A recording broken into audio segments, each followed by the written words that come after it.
Hi friends, welcome to our channel. Today discussing about the subject name వచ్చేసి Telugu methodology. Telugu మెథడాలజీలో one of the most important topic అయినటువంటి బోధనా పద్ధతులు అనే topic సంబంధించి మనం కంటిన్యూస్గా వీడియోస్ అయితే చేసుకుంటున్నాం. అందులో భాగంగా ఇవాళ వచ్చేసి మనం గద్య బోధన సోపాన క్రమం అనే టాపిక్ సంబంధించి ఇన్ఫర్మేషన్ అయితే ఈ వీడియోలో తెలుసుకుందాం. ఆల్రెడీ ప్రీవియస్ వీడియోస్లో గద్య బోధనకు సంబంధించి పార్ట్ 1 అయితే చేయడం జరిగింది. దాన్ని ఎవరైనా చూడనట్లయితే చూడండి. దాంతోపాటు పద్య బోధనకు సంబంధించి కూడా 2 పార్ట్స్గా డివైడ్ చేసి చేయడం అయితే జరిగింది. ఇప్పుడైతే మనం గద్య బోధనకు సంబంధించి పార్ట్ 2 అయితే తెలుసుకుందాం. ఎవరైతే మన ఛానల్ని ఫస్ట్ టైం చూస్తున్నారో వారంతా కూడా లైక్ చేయండి, షేర్ చేయండి, తప్పకుండా సబ్స్క్రైబ్ అయితే చేసుకోండి. మరిన్ని వీడియోస్ కోసం మన ఛానల్ అయితే ఫాలో అవుతూనే ఉండండి. ఇప్పుడు వచ్చేసి మనం గద్య బోధన సోపాన క్రమానికి సంబంధించి కంటెంట్ చూడబోయే ముందు సబ్స్క్రైబ్ అయితే చేసుకోవాలన్నమాట. గద్య బోధన సోపాన క్రమం కంటెంట్లో ప్రవేశం అనే దాన్ని చూసినట్టయితే పూర్వజ్ఞాన పరిశీలన, ఉన్ముఖీకరణ, శీర్షిక ప్రకటన అనే అంశాలు మనకు గద్య బోధన సోపాన క్రమంలోని అంశాలన్నమాట. నెక్స్ట్ వచ్చేసి మనం ప్రదర్శన సంబంధించిన అంశాలు అయితే చూద్దాం. రచయిత పరిచయం. రచయిత పరిచయాన్ని మనం ఏ పద్ధతిలో బోధించాలి అంటే ప్రశంస పద్ధతిలో అయితే బోధించాలి. పూర్వగాథ పరిచయం వచ్చేసి మనం వివరణాత్మకంగా బోధించాలి. ఇవన్నీ కూడా మనకు పద్య బోధనలో వివరంగా డీటెయిల్గా ఉన్నాయి. ఇక్కడ వచ్చేసి పద్య బోధనలోని అంశాలే గద్య బోధనలో వస్తాయని మనం ఇంతకుముందు వీడియోలో తెలుసుకున్నాం కాబట్టి ఇక్కడ తక్కువగా ఉన్నాయన్నమాట. రచయిత పరిచయం ప్రశంస పద్ధతిలో చెప్పాలి. పూర్వగాథ పరిచయం వివరణాత్మక పద్ధతిలో తెలియజేయాలి. ఉత్తమ ఆదర్శ పఠనం 2 సార్లు చేయాలి.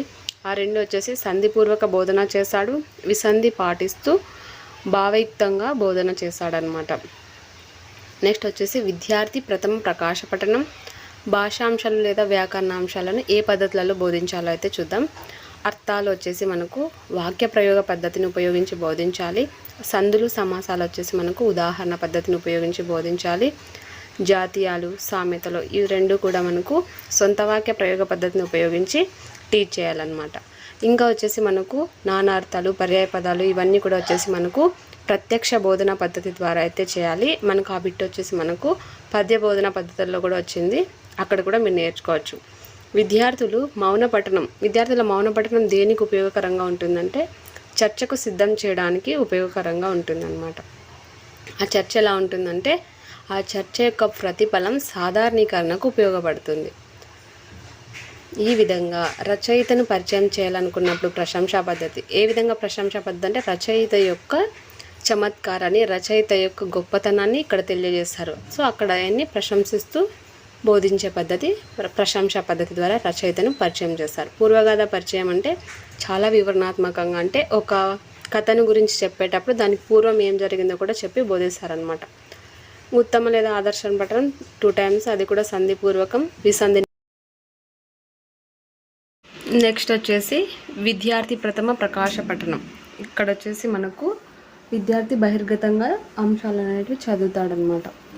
భాషాంశాలు వ్యాకరణాంశాలు ఏ విధంగా బోధన చేయాలని తెలుసుకున్నాం కదా. అర్థాలు వచ్చేసి వాక్య ప్రయోగ పద్ధతి ద్వారా, సందులు సమాసాలు ఉదాహరణ పద్ధతి ద్వారా, జాతీయాలు సామెతలు సొంత వాక్య ప్రయోగ పద్ధతి ద్వారా, ఇంకా వచ్చేసి మనకు నానార్థాలు పర్యాయ పదాలు ఇవన్నీ వచ్చేసి ప్రకృతిలో వికృతిలో వచ్చేసి మనకు ప్రత్యక్ష బోధన ద్వారా అయితే తెలుసుకోవచ్చు అనమాట. చర్చ యొక్క ప్రతిఫలమే సాధారణీకరణం అని తెలుసుకున్నాం. నెక్స్ట్ వచ్చేసి విశేషాంశాలు. విశేషాంశాలు 3 రకాలుగా ఉంటాయి. భాషాపర విశేషాంశాలు, సాహిత్యపర విశేషాంశాలు, విషయపర విశేషాంశాలు. ఒక విషయాన్ని బట్టి, సాహిత్యాన్ని బట్టి, భాషను బట్టి ఉంటాయి. ఈ విధమైన 3 రకాల విశేషాంశాలు అనమాట. విద్యార్థి ద్వితీయ ప్రకాశ పఠనం చూసినట్టయితే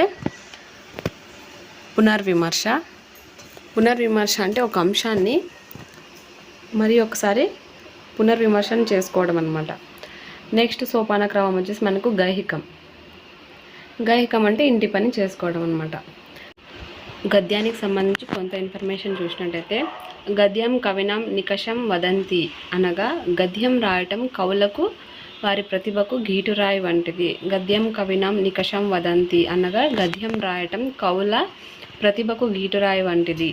గద్య బోధన ప్రధాన ఉద్దేశం వచ్చేసి భాషా జ్ఞానం అభివృద్ధి చేయటం. అదే పద్య బోధన ప్రధాన ఉద్దేశం వచ్చేసి మనకు భాష అభిరుచి అనమాట. అది మనకు పద్య బోధన ఉద్దేశాల్లో చూడవచ్చు. గద్య బోధనలో ఒక ప్రామాణిక అంశం వచ్చేసి పారాగ్రాఫ్ని తీసుకుంటాం అనమాట. నెక్స్ట్ వచ్చేసి ప్రశ్నోత్తర పద్ధతి. ప్రశ్నించడం ద్వారా గద్య బోధన చేయు పద్ధతే ప్రశ్నోత్తర పద్ధతి. ఈ పద్ధతి వల్ల విద్యార్థులలో భాషణ శక్తి అనేది పెంపొందుతుంది మరియు ఆలోచన శక్తి కూడా పెంపొందుతుంది. పాఠశాల స్థాయిలో ఈ పద్ధతి అత్యంత ప్రయోజనకారి. అన్ని స్థాయిల్లో కూడా ఇది యూజ్ఫుల్గానే ఉంటుంది. ప్రశ్నోత్తర పద్ధతి దీన్ని ప్రవేశపెట్టినది వచ్చేసి మనకు సోక్రటీస్ అండి. ఇవన్నీ కూడా మనం పద్య బోధనలో నేర్చుకుంటాము. ఇక్కడ చాలా తక్కువ కంటెంట్ ఉంది, అక్కడ మనం చాలా ఎక్కువ అంశాలు అయితే తెలుసుకోవచ్చు అనమాట. ప్రశ్నించడం ద్వారా మనం గద్యాన్ని బోధించే పద్ధతి ప్రశ్న పద్ధతి. ఇందులో భాషణ శక్తి ఎక్కువ అలవడుతుంది, ఆలోచన శక్తి కూడా అలవడుతుంది. ఇది అన్ని స్థాయిలలోనూ ఉపయోగకరంగా ఉంటుంది మరియు అత్యంత ప్రయోజనకారి.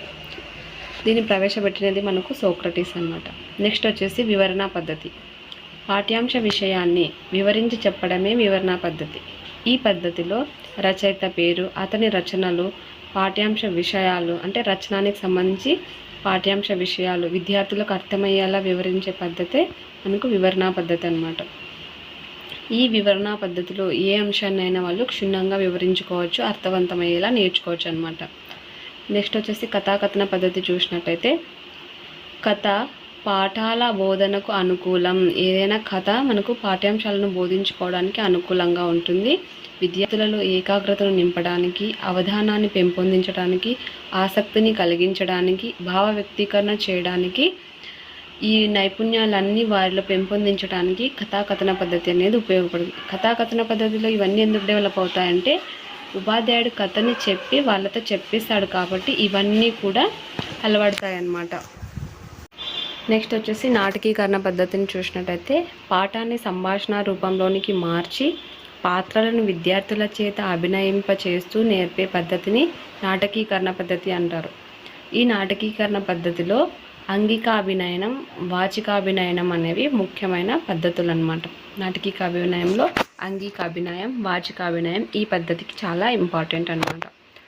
ఇప్పుడు వచ్చేసి మనం ప్రశ్నోత్తర పద్ధతి గురించి, వివరణ పద్ధతి గురించి, కథాకథన పద్ధతి గురించి, నాటకీకరణ పద్ధతుల గురించి అయితే చెప్పుకున్నాం. నెక్స్ట్ వచ్చేసి మనం చర్చా పద్ధతికి సంబంధించిన అంశాల గురించి అయితే చెప్పుకోబోయే ముందు ప్రశ్న పద్ధతి అంటే ప్రశ్నించడం ద్వారా గద్యాన్ని బోధిస్తాము. ఇక్కడ భాషణ శక్తి, ఆలోచన శక్తి పెంపొందుతుంది, అన్ని స్థాయిల వారికి ఉపయోగకరంగా ఉంటుంది. వివరణ పద్ధతి వచ్చేసి ప్రతి అంశాన్ని చాలా వివరంగా డీటెయిల్డ్గా చెప్పుకుంటారు. ఇక్కడ రచయిత పేరు, రచనలు, పలు విషయాలన్నీ కూడా విద్యార్థులకు అర్థమయ్యేలా వివరిస్తారనమాట. కథాకథన పద్ధతి వచ్చేసి ఉపాధ్యాయుడు కథను చెప్పినప్పుడు విద్యార్థులు చాలా ఏకాగ్రత, అవధాన, ఆసక్తులతో వింటారు కాబట్టి వాళ్ళ భావాలను వ్యక్తీకరణకు చాలా ఉపయోగకరంగా ఉంటుంది. కాబట్టి ఈ నైపుణ్యాలన్నీ కథాకథన పద్ధతిలో డెవలప్ అవుతాయన్నమాట. నాటకీకరణ పద్ధతిలో అంటే ఒక అంశాన్ని సంభాషణ రూపంలోనికి మార్చి, ఏదైనా ఒక పాఠాన్ని తీసుకొని సంభాషణ రూపంలోనికి మార్చి వాటి పాత్రలను విద్యార్థులచే అభినయిస్తూ చేశారు కాబట్టి అది నాటకీకరణ పద్ధతి. నెక్స్ట్ వచ్చేసి చర్చా పద్ధతి చూసినట్టయితే చర్చా పద్ధతిలో నాయకుడు ఉపాధ్యాయుడు అనమాట. పాఠ్యాంశ ముఖ్య భావనకు ప్రస్తావించిన పిమ్మట ఉపాధ్యాయుడు చర్చను ప్రారంభిస్తాడనమాట. ఏదైనా ఒక పాఠ్యాంశానికి సంబంధించి ముఖ్య భావనను ప్రస్తావించిన తర్వాత ఉపాధ్యాయుడు చర్చను ప్రారంభిస్తారు. ఈ చర్చా పద్ధతిలో చర్చతోనే ప్రారంభమవుతుంది. వచ్చిన అంశాన్ని స్థూలభావ సంగ్రహణం ద్వారా విద్యార్థులు గ్రహించవలసి ఉంటుంది. బోధన చివరిలో బోధించిన అంశాలను సాధారణీకరణం చేయాలి. అంటే చర్చ ద్వారా మనకు ఉపయోగపడే అంశం ఏంటి అంటే సాధారణీకరణ అంశం. మౌన పఠనం ద్వారా వాళ్ళు దేనికి సిద్ధమవుతారంటే చర్చా పద్ధతికి. చర్చా పద్ధతిలో వాళ్ళు నేర్చుకునే అంశం ఏంటంటే సాధారణీకరణ. ఇది వచ్చేసి ఇంతటితో కంప్లీట్ అండి. నెక్స్ట్ వచ్చేసి మనం వ్యాకరణ బోధనకు సంబంధించి అయితే నేర్చుకుందాం. వ్యాకరణ బోధనలో చాలా ఇంపార్టెంట్ టాపిక్ అయితే ఉంటుంది. ఎవరైతే మన ఛానల్ని చూస్తున్నారో ప్రతి ఒక్కరు కూడా లైక్ చేయండి, షేర్ చేయండి, తప్పకుండా సబ్స్క్రైబ్ అయితే చేయండి. మరిన్ని వీడియోస్ కోసం ఫాలో అవుతూనే ఉండండి మన ఛానల్ని. నెక్స్ట్ వ్యాకరణ బోధనకు సంబంధించి 2 వీడియోస్ అయితే రిలీజ్ అవుతాయి. ఎవరు కూడా మిస్ కాకుండా చూడండి.